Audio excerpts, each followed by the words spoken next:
Hi, Valerie here again on day 3 of the 40 Gameful Days of Summer, where each day I bring you a tip about how you can meld gamification and learning and instructional design. So today's theme is autonomy. Now, autonomy is one of the 3 components of the self-determination theory, which has been around, since at least the 70s and in its sort of formal state. And it has 3 components: autonomy, competence, and relatedness. And we'll talk about the other 2 another day, but today we want to talk about autonomy, which means how can you give the learners some freedom and control and some choices, let them make some choices. So honestly, self-determination theory is all about leveraging intrinsic motivation, which I think hopefully we can all agree on is the one we really want to shoot for. That sometimes we use extrinsics, but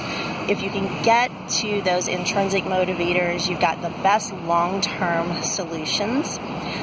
So autonomy, I think, is unfortunately one of the more underused ones, and it's actually pretty easy to apply. So let's think about things like how can you give your learners a choice about maybe different 2 tasks, like you can do option A or you can do option B, or you give them an option about how they complete the task. Do they have to turn it in writing? Maybe they want to create a visual. Maybe they want to express themselves using some other method or technology. So giving them some choice. You could also give them a choice about things like time.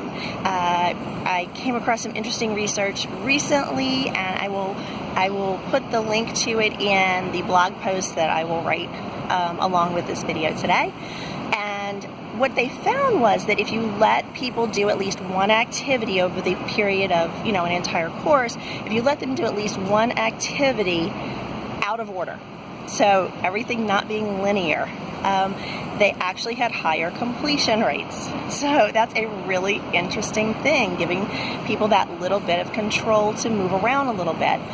You could also give people a choice about who they're working with. Maybe let them form their teams, or whether they want to work in a team or they want to participate in a particular activity by themselves. So there's a lot of ways that you could explore this concept of giving them a little more autonomy. Now, obviously, how much autonomy you give them is going to vary depending on their experience level, both with the subject matter and with the method of learning. So perhaps someone who's taking their first online course, they might need a more directed and structured approach until they get used to learning in that way. But once they've sort of got the hang of it, maybe the beginning of the class is much more structured, and then as they proceed along, they get a little more autonomy. So let me know what you think about this. Let me know in the comments if you've tried things like this, how they've worked for you. I have seen excellent results with these, much more engagement. And if you get them engaged and you get them doing things, that learning outcomes ultimately are going to be way better. So again, let me know what you think. And also if you have any suggestions or questions for future days. We got 40 days, so we got 37 more to go. So I will see you next time. Bye.